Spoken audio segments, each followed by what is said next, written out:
Começando o download da notícia aqui na Guardiã, muita informação de São Paulo, Brasil e o mundo e também o seu jornalismo regional, Vale do Paraíba, Litoral Norte, ABC, Alto Tietê, tudo você fica sempre muito bem informado aqui na Guardiã. E hoje a gente vai falar do tempo, também na mobilidade aqui em São Paulo, porque a gente tem problema sim na linha 8 Diamante, que circula entre as estações Itapevi e Jandira na manhã desta terça-feira. Segundo a Via Mobilidade, há uma intercorrência na rede que provocou lentidão. Tem também o clima, a temperatura subiu e a chuva já apareceu aqui em São Paulo, em outras regiões também da região metropolitana e também do Brasil. Então todas as informações aqui no decorrer do download. Mas olha só, no Litoral Norte, daqui a pouco a gente vai com as informações ao vivo do Litoral Norte. Ontem, São Sebastião registrou a máxima do estado, 41 graus no Litoral Norte. Mas para quem está na praia, realmente vale a pena aí poder se refrescar no mar diante de todo aí esse calor que faz neste verão. Agora, informação de último momento, Polícia Federal faz operação contra desvio de emendas e bloqueia 24 milhões de reais. A Polícia Federal deflagrou a 9ª fase da Operação Overclean, que investiga o desvio de emendas parlamentares, e o principal alvo é o deputado federal Félix Mendonça Júnior, do PDT da Bahia. Foram cumpridos até agora mandados de busca e apreensão na Bahia e no Distrito Federal, além do bloqueio de 24 milhões por decisão do Supremo Tribunal Federal. Tem muita informação, tem muito jornalismo aqui no download da notícia e a gente faz agora uma conexão direto com a Itália. Gabriele Tricânico, bom dia. Bom dia, Fabi. Bom dia para vocês aí no Brasil. Aqui na Itália, já boa tarde. A gente acordou aqui com uma informação muito peculiar, né? Tivemos aqui na região de Emília-Romanha um terremoto nessa madrugada. Acredita, Fabi? Nossa, que assustador. Deu para sentir onde vocês estão ou realmente mais pelas notícias? Mais pelas notícias, porque a gente está aqui na região, em Reggio Emília, né? E a região de Emília-Romanha acompanha aí diversas outras cidades, mas olha, foram 2 tremores de terra de magnitudes de 4,3 e 4,1 que atingiram então a região da Itália que a gente está aqui na área da província de Ravenna, com epicentros próximos a Ruti e Faenza. O primeiro registro, segundo o Instituto Nacional de Geofísica e Vulcanologia, foi às 9h27, agora de manhã, no horário local, com 23 quilômetros de profundidade. Já o segundo veio apenas 2 minutos depois e em algumas cidades os moradores chegaram a sair de casa, foram para as ruas por precaução e até o momento não há registro de danos, mas houve uma suspensão pontual da circulação em linhas ferroviárias para verificação e prevenção dos trilhos, Fabio. As autoridades locais reforçaram que foi apenas um susto e que a rotina já está sendo retomada. E a gente lembra, né, que a Itália está numa área de forte atividade sísmica, por estar na junção de placas tectônicas e por isso os abalos assim podem acontecer, é comum e a gente vai seguir monitorando se houver atualização oficial sobre réplicas, interdições e até recomendações aqui para a população que vive nessa região aqui da Itália, Fabi. Perfeito, Gabi. E a gente sabe que o mundo também está bastante movimentado, tem informações principalmente dessa questão aí dos ataques ao Irã, e é muito mais a gente fala, né, já se fala que é uma possível nova guerra fria, justamente por conta dos interesses econômicos e políticos dos Estados Unidos, e tem movimentação aí na Europa também? Tem também, mas em relação à Venezuela, ontem a primeira-ministra Giorgia Meloni, né, fez uma sinalização importante na política externa para a América do Sul. Após um ano de detenção, 2 cidadãos italianos foram libertados na Venezuela e esse gesto abriu, então, para um reposicionamento diplomático entre Roma e Caracas. A primeira-ministra celebrou essa libertação, destacou que o resultado é fruto de um trabalho discreto, porém eficaz, envolvendo, então, a diplomacia, a inteligência e a articulação internacional. Ao mesmo tempo, a Meloni, ela fez questão de reafirmar, né, que a Itália vai continuar apoiando o desejo do povo venezuelano pela liberdade paz e democracia. Já o vice-premier, o chanceler Antonio Tajani, foi ainda mais direto. Ele anunciou que a Itália pretende elevar o nível de representação diplomática lá na Venezuela, passando do status de encarregado de negócios para embaixador. E, segundo ele, trata-se de uma mudança de ritmo na relação entre os dois países. Já nos bastidores, há também um fator estratégico, Fabi. A Venezuela, ela é considerada relevante para interesses energéticos italianos. Então, especialmente na área da gigante Eni aqui no país. Ou seja, a libertação dos presos não é somente apenas um desfecho humanitário. Ela se transforma em um movimento geopolítico completamente calculado, que tenta, né, equilibrar o pragmatismo diplomático e interesses econômicos, além do discurso também que é democrático, Fabi.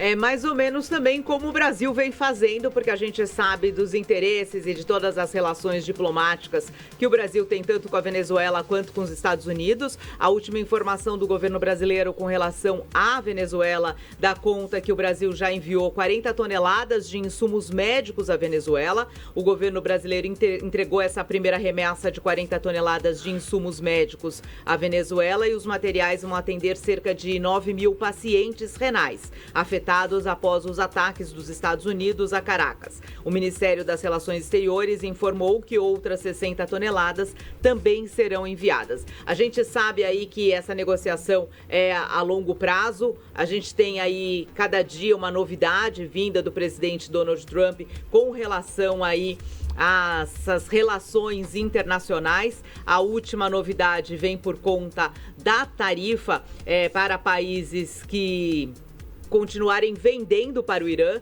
O Brasil é um grande vendedor, né, de produtos para o Irã, então a gente tem aí essa questão realmente do que esperar, se realmente o Brasil vai voltar a ser taxado por conta dessa política aí de venda de produtos para o Irã. Então tem que acompanhar aí os próximos passos e acompanhar principalmente essa onda realmente de protestos e também de ataques para que a gente consiga aí ver qual que é o novo cenário geopolítico. 2026 realmente cada dia uma surpresa, né, Gabi?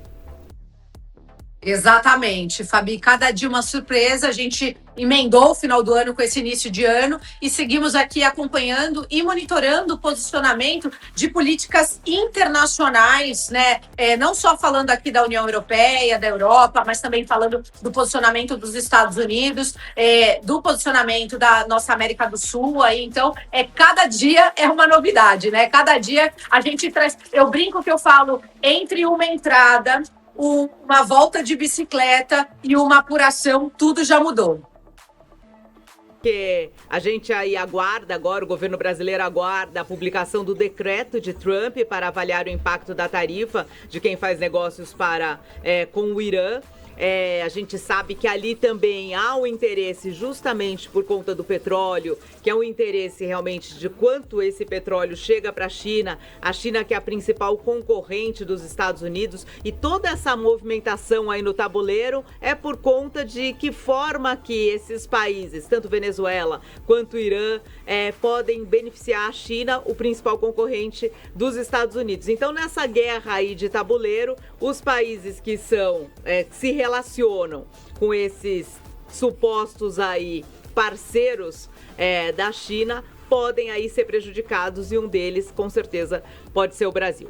Mas a gente acompanha aí os próximos passos. Eu sei que hoje tem uma entrevista especial, Gabi.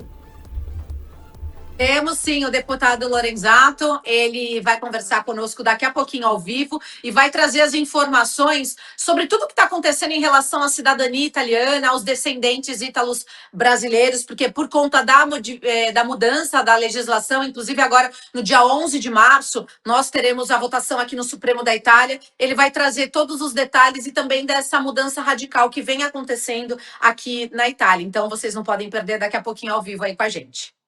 E fica o convite para todo mundo nos acompanhar, né, Gabi? A gente sabe o número de brasileiros que têm descendência italiana e querem realmente conquistar aí a cidadania, alguns já em processo, e aí ficam na dúvida se essas novas leis, essa legislação vai afetar ou não todo o processo, quem vai ter direito, quem não vai ter direito, se filhos ainda continuam tendo direito, né? Os filhos por exemplo, no meu caso, né, minha avó é italiana, será que o meu direito vai ser mantido ou não? Então, todas essas dúvidas são muito pertinentes aí nessa entrevista especial para a gente trazer todas as informações. Mas vamos falar de Brasil?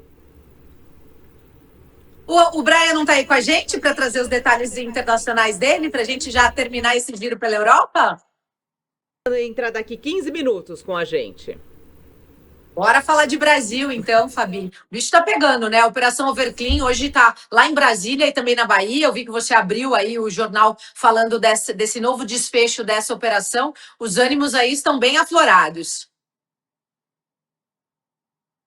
A operação, estou até abrindo aqui para pegar as informações e pedindo aqui para o Gustavo me ajudar nessa apuração, porque a Polícia Federal, com o apoio da Controladoria Geral da União e da Receita Federal, eles deflagraram essa 9ª fase da Operação Overclean, que apura justamente a atuação da organização criminosa suspeita de desviar recursos públicos oriundos de emendas parlamentares, além de práticas de corrupção e de dinheiro. Nessa etapa, eles cumprem os mandados de apreensão na Bahia e no Distrito Federal, e as ordens foram expedidas pelo Supremo Tribunal Federal. O principal alvo é o deputado federal Félix Mendonça Júnior, do PDT da Bahia. A Polícia Federal já cumpriu o mandado de busca e apreensão no apartamento funcional utilizado pelo parlamentar em Brasília. E a gente vai acompanhando aí os desdobramentos.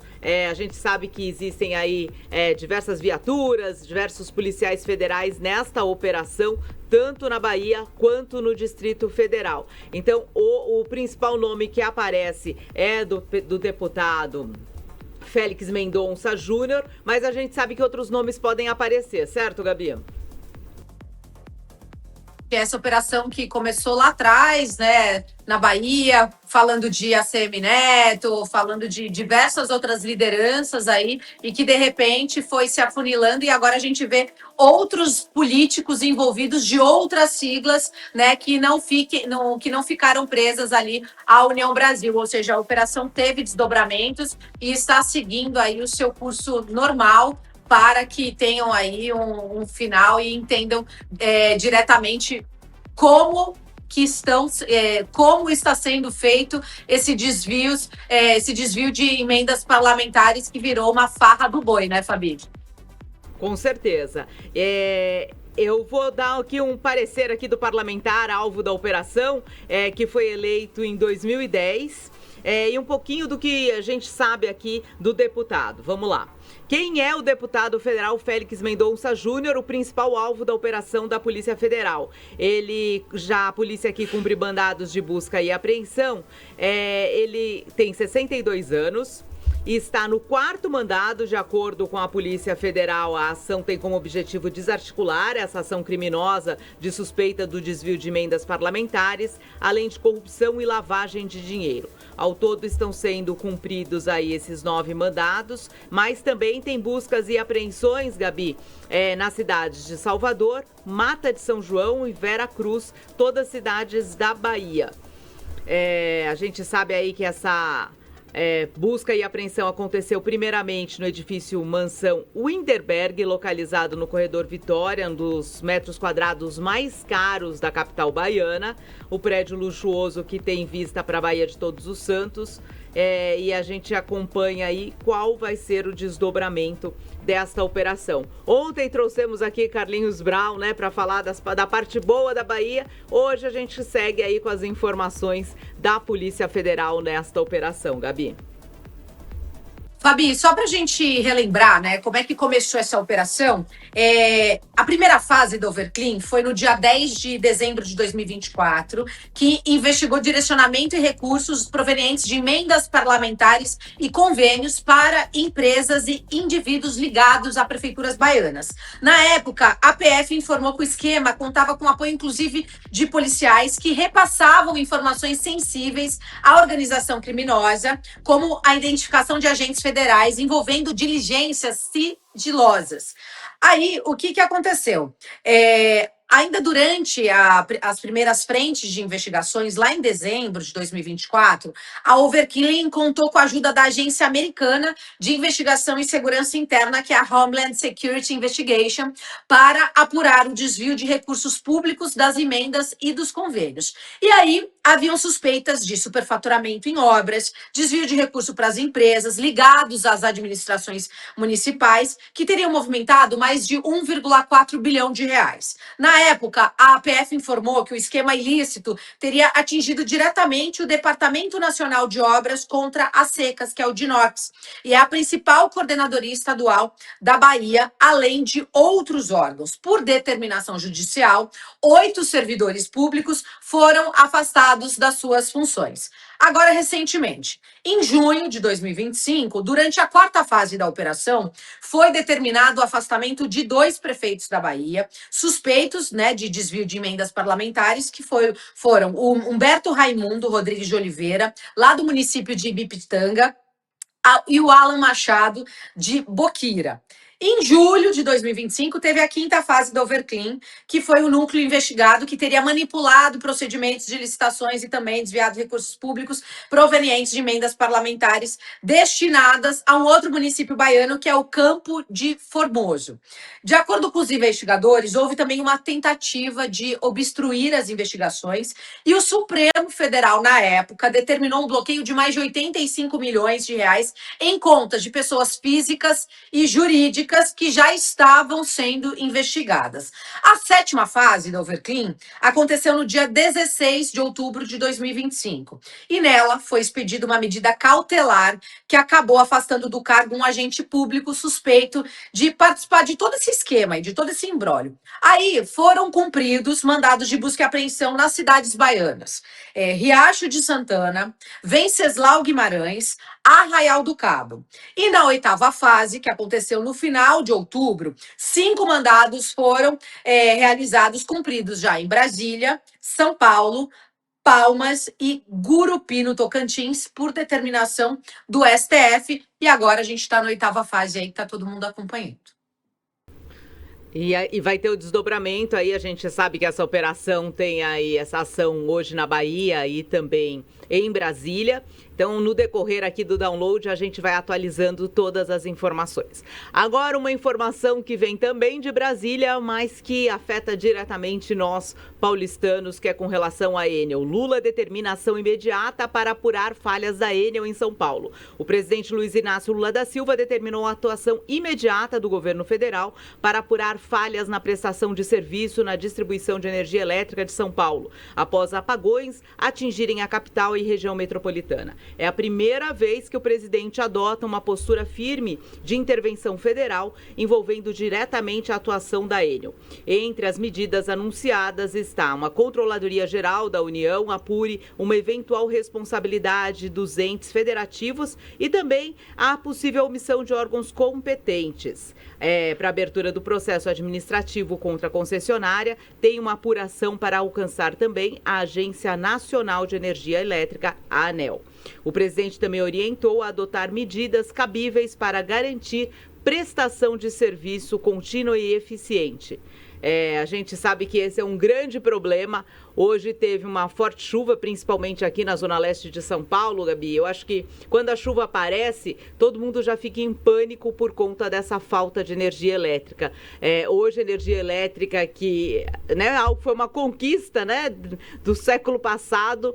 Hoje a gente está aí na mão da Enel justamente por conta de um serviço que não é realmente de qualidade para a população diante daquilo que a gente paga.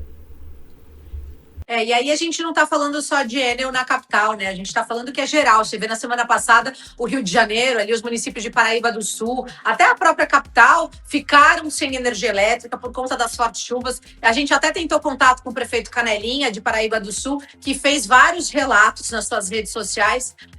Eu até gostaria, Fabi, falar com a produção para trazer o Canelinha para falar, porque esse não é um problema só aqui do estado de São Paulo, tá? Esse problema de falta de manutenção, falta de energia elétrica, quando as empresas de energia não estão preparadas para os eventos climáticos que estão mudando. Antigamente era de um jeito e agora está ficando de outro. As empresas não estão se adaptando e, com isso, quem paga o pato e quem sofre é a população, que tem cada vez mais a conta de energia elétrica mais cara, mais um serviço de péssima qualidade sendo prestado. Também a gente sabe no bastidor uma briga política aí, né? Quando o presidente Lula chama para si essa responsabilidade de resolver o problema da Enel aqui em São Paulo, ele cutuca o governador Tarcísio de Freitas. Exatamente. Aliás, a gente teve, inclusive, aquela cena, não sei se o pessoal da produção tem aí rapidamente para a gente colocar no lançamento do SBT News, o prefeito Ricardo Nunes e o Tarcísio, os dois ali encurralando o presidente Lula para conseguir resolver essa questão da Enel, e aí o presidente fala que é culpa do Tarcísio, num tom de brincadeira que acabou viralizando em toda a internet, mas o presidente Lula sabe muito bem o que está fazendo e deve conseguir trazer essa resolução para si, para ganhar pontos num terreno que é o estado de São Paulo, no qual o campo progressista e a esquerda não tem tanta penetração, isso todo mundo já sabe. Tô tentando aqui achar essa imagem, ó, aqui. Foi um encontro cordial, né, Gabi? Eu vou até mostrar aqui a cena deles aqui.